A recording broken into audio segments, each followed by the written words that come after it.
ለ30 ዓመታት በታሪክ ላብራቶሪ ውስጥ እንደ ሙከራ ቃለ ተቆጠረ ህዝብ ማንነቱ እንደ ወንጀል ተቆጥሮ በየገደሉ ለተጣለ ወገን ባላደራነህ በሚል ስብከት አንገቱን ለካራ እንዲሰጥ ለተደረገው አማራ ዛሬ የሂሳብ መዝጊያው ቀን ይመስላል። ወዲህ በአዲስ አበባ ቤተ መንግስት ሰገነት ላይ ሆነው በምዕራባውያን የፖለቲካ ቀመር ዜግነትን የሚሰብኩት ፕሮፌሰር ብርሃኑ ነጋሉ፣ ወዲያ ደግሞ በጎጃም በረሃዎችና በጎንደር ጋራዎች ላይ ቆመው ከአማራነት ውጪ የህልውና ዋስትና የለም ብለው የሚነድ እሳት የታጠቁት ዘመነ ካሴ አይነት ወጣቶች አሉ። ይህ ዘገባ በሁለት ግለሰቦች መካከል ስላለው ይግልቅም የሚተርክ አይደለም። ይህ ዘገባ ላለፉት 60 ዓመታት የአማራን ህዝብ የቁም ስቅሉን ያሳዩት የሪዮት አለማውራዎች ፍልሚያ ነው። እንዴት አንድ ህዝብ ለ60 ዓመታት ተገዢ ነህ እየተባለ ተገዛ? እንዴት ኢትዮጵያዊ ነህ እየተባለ ከኢትዮጵያ ምድር ተገፋ? ፕሮፌሰር ብርሃኑ ነጋ የመጨረሻውን የተስፋ ክር ለመቀጠል ወደ ባህር ዳር ሲያቀኑ በእንጅባራ ምድር ላይ የጠበቃቸው ያ የቀድሞ ጓዳቸው ዘመነ ካሴ አልነበረም። የጠበቃቸው ለዘመናት የታፈነ የአማራ ብሶት ነበር። ያቺ ስልክ ስትደወልና ዘመነ ሊመታውት ይፈልጋል ተመለሱ የሚለው ቀጭን ትዕዛዝ ሲደርሳቸው ያኔ የዜጋ ፖለቲካው የመጨረሻ እስትንፋሹን አወጣ። በዚህ ዘገባ ዋለልኝ መኮንን የጠነሰሰው መርዝ እንዴት ዛሬም ድረስ አማራውን እያሳደደው እንዳለ ፕሮፌሰር ተሻለ ጥበቡና ገብሩ ታረቀ ባለቤት የሌለው ህዝብ ያሉት አማራ እንዴት መሪዎቹን እያዋለደ እንደሆነ በብርሃኑ ነጋ ዜግነትና በዘመነ ካሴ ህልውና መካከል ያለውን ገደል እናም አማራውን ባላደራ እያሉ ለ30 ዓመታት ያስማገዱት ተሸናፊ ኃይሎች የት እንደደረሱ ታሪክን ከምሁራን መነጽር ፖለቲካን ከታጋዮች ሰንሰለት ፈተን እናቀርባለን። ማነው የበላይ ዘለቀ ልጅ ኢትዮጵያዊነትን የሚያስተምረው የሚለው ያ የትንታግ ወጣት ጩኸት ዛሬ የአማራ ተራሮችን እያናወጠ ነው። ከእንጅባራው ድንገተኛ ስልክ እስከ በረሃው የነፍጥ ትግል ከሊበራል ዲሞክራሲው ካፖርት እስከ ፋኖ ጋቢ እውነቱን ፊት ለፊት እንጋፈጠዋል። ወደዛ ስንሄድ ባይደን ፖለቲካው በጣም ከለሩን በጣም እየቀየረ ነበር። በጣም ለኛ ፍጹም በማይጥም አይነት እንትን እየተቀየረ ነበር። ወዲህ ብርሃኑ ነጋ በኢትዮጵያ ፖለቲካ ተስፋ ቆርጠዋል። የቀራቸውን የመጨረሻ ተስፋ ክር ለማስቀጠል ጉዟቸውን ወደ ባህር ዳር አድርገዋል። ጉዟቸው አልጋ ባልጋ አልሆነላቸውም። እዚያ የሚጠብቃቸው በበቀል የነደደ ልብ የታጠቀው የቀድሞ ጓድ ዘመነ ካሴ ባውቂ ነው። ተልእኮውን የሰጣቸው አሁን የሚያገለግሉት መንግስት አንድ ካቢኔ ነው።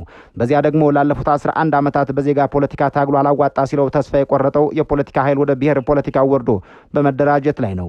እንደ ዘመነ ካሴ ባውቂ፣ እንደ ካፒቴን ማስረሻ ሰጤ፣ እንደ አስረስ ማረዳምጤና እንደ ምሬ ወዳጆ፣ እንደ መከታው ማሙ ያሉ ወጣቶች የብሔርተኝነት ትግሉን በማቀጣጠል ላይ ናቸው።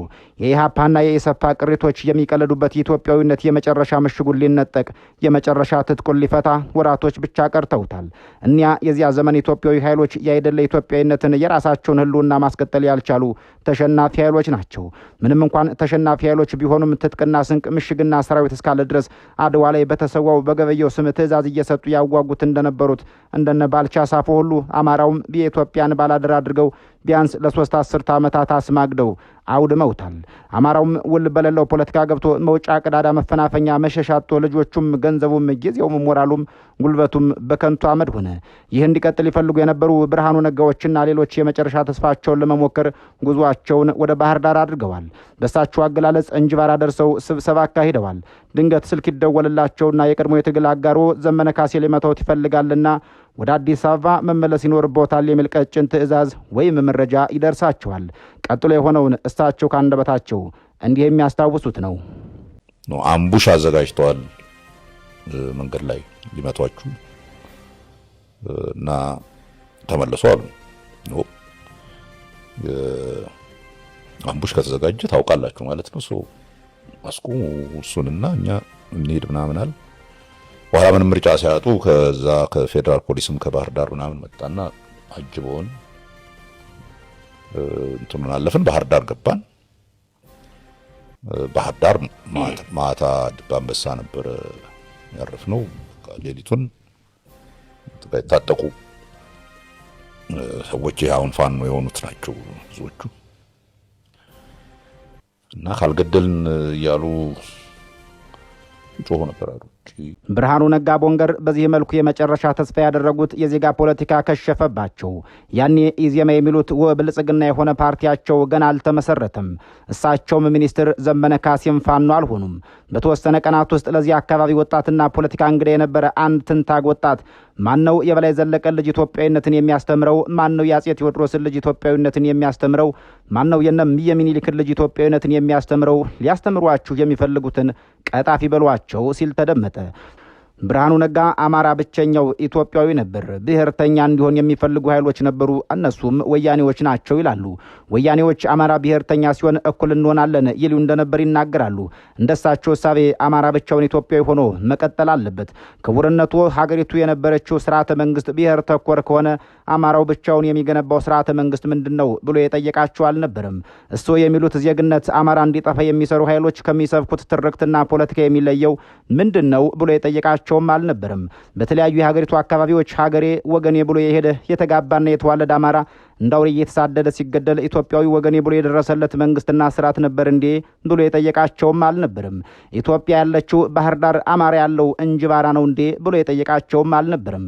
በአራቱም የሀገሪቷ ማዕዘናት ለግድያ፣ ለመፈናቀል፣ ለስደትና ለመከራ ሲዳረግ በቋፍ የነበረው አማራ በወለጋ፣ በመተከል፣ በደራ፣ ባጣዬ ሄዳችሁ አወይታችሁታል እንዴ? አዲስ ከሆነም ምን መፍትሄ ያስቀምጣችሁለታል ያላቸውም አልነበረም።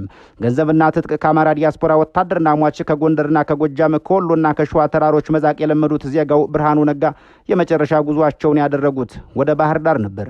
ሲሄዱ ግን እንደ ከዚህ ቀደሙ ስቆ የሚቀበል አብልቶ የሚሸኝ ብአዴን ሳይሆን ገርፎ የሚያስቀር የአማራ ብሔርተኝነት ጠበቃቸው። ለመሆኑ ግን በዘመነ ካሴና በብርሃኑ ነጋ መካከል ያለው ልዩነት የቆየ ቂም ነው ወይስ የርዕዮተ ዓለም ልዩነት ነው? ብርሃኑ ነጋ የሚፈልጓት ኢትዮጵያና ዘመነ ካሴ የሚፈልጋት ኢትዮጵያ ልዩነታቸውስ ምንድን ነው? ከዚያ በፊት ብርሃኑ ነጋ ዘመነ ካሴን ያሰረውና የሞት ፍርድ ያስፈረደበት ለምንድን ነው? ዘመነ ካሴስ እንዴት ከተፈረደበት የሞት ፍርድ ማምለጥ ቻለ? ክቡራን ሆይ ከዚህ ቀጥሎ የሚቀርበው ኗሪነቱን በሰሜን አሜሪካ ያደረገ አንድ የማህበረሰብ አጥኚ የብሔርና የዜጋ ፖለቲካ ተቃርኖ በኢትዮጵያ የአማራው የህልውና ቀውስ ብርሃኑ ነጋና ዘመነ ካሴ የርዕዮተ ዓለም መነጽር ሲቃይ በሚል ርዕስ የላክልን የዳሰሳ ጽሑፍ ሲሆን ስነ ጽሑፋዊ ውበትና አቀራረብ ሲባል መጠነኛ መሻሻሎች ተደርገውበታል። ወዲህ በምዕራባውያን የትምህርት ጥበብና በሊበራል ዴሞክራሲ እሳቤ የጎለመሱት ፕሮፌሰር ብርሃኑ ነጋ ዜጋ ኢትዮጵያ ኢትዮጵያ እያሉ ናቸው። ኢትዮጵያን በዜጋ ፖለቲካ ቀመር ልክ ሰፍተውና ቆርጠው ለማልበስ ለ30 ዓመታት ያክል ደክመዋል፣ ታክተዋል። ወዲያ ደግሞ በጎጃም በረሃዎችና በጎንደር ጋራዎች አማራነት የመኖር ዋስትና ነው በሚል የጽናት እምነት የተጠመቁት ዘመነ ካሴዎች ይገኛሉ። ይህ የሁለቱ ግለሰቦች ታሪክ ብቻ አይደለም። ባለፉት 60 ዓመታት በኢትዮጵያ ፖለቲካ ላብራቶሪ ውስጥ እንደ ሙከራ ቃል ተቆጠረው ማንነቱ እንደ ወንጀል ለተሰበከውና ደሙ እንደ ወንዝ ለፈሰሰው የአማራ ሕዝብ የለቅሶና የትንሣኤ ታሪክ ጭምር ነው። የብርሃኑ ነጋ ኢትዮጵያዊነትና የዘመነ ካሴ የአማራነት የቱ ላይ ነው የተጋጩት? ለምንስ መግባባት ተሳናቸው?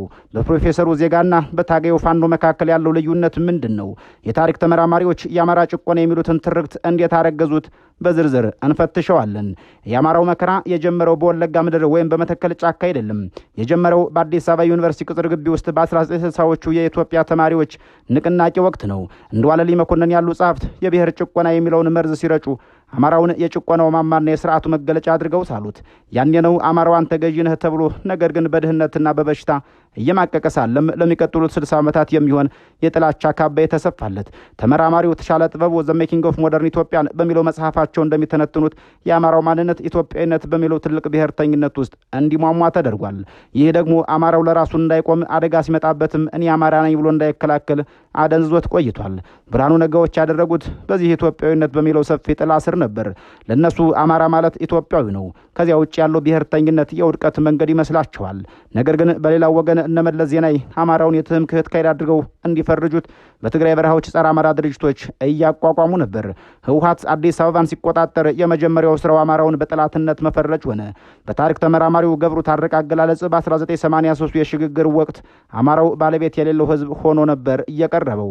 በበደኖ በአርባ ጉጉ የተጀመረው የጭፍጨፋ አማራው በማንነቱ ምክንያት ብቻ የታረደበት የመጀመሪያው መርዶ ነበር።